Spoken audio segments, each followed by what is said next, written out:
Magandang araw po muli mga kababayan. Ito po ang pagmumulat sa mamamayang Pilipino. Sana po ay follow, share, and like para kumalat po ang ating mga pinag-uusapan. Ang issue po natin ngayon ay ang resulta ng protesta ng mamamayang Pilipino sa talamak na korupsyon sa gobyerno. Ang sabi po ni Secretary Vince Hison ng DPWH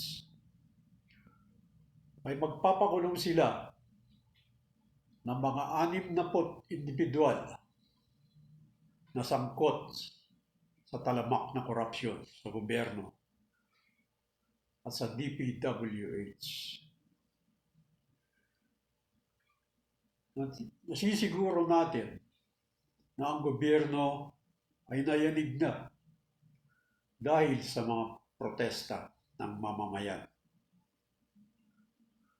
Dapat tuloy-tuloy ang pag-iingay pati na sa social media sa pamamagitan ng pagpo-post ng mga suporta para mapakulong mga korap sa gobyerno.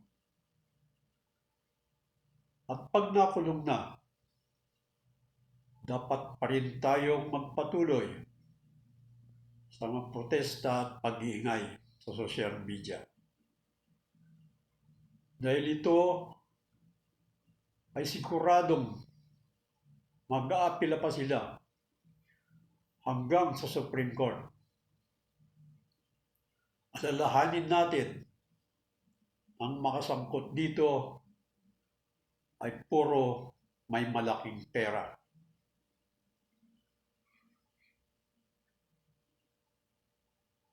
Kaya dapat magmatsyag tayo, tuloy-tuloy ang protesta hanggat may final decision ng Korte Suprema.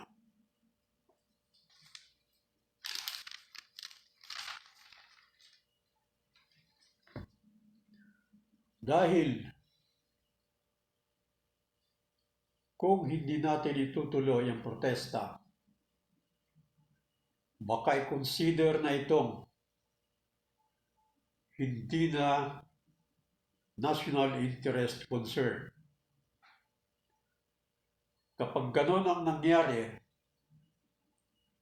hindi na ito ipa-priority sa korte.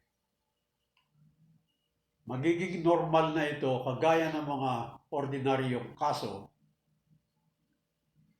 at maaring ma-delay ito ng hanggat 30 taon mahigit. Yan kasi ang normal na takbo ng kaso dito sa atin kung hindi urgent or national interest concern. Kaya kailangan po magtulong-tulong tayo na suportahan ang ganitong reklamo. Para sa ganon, matatamo natin ang hustisya para sa lahat ng mamamayang Pilipino.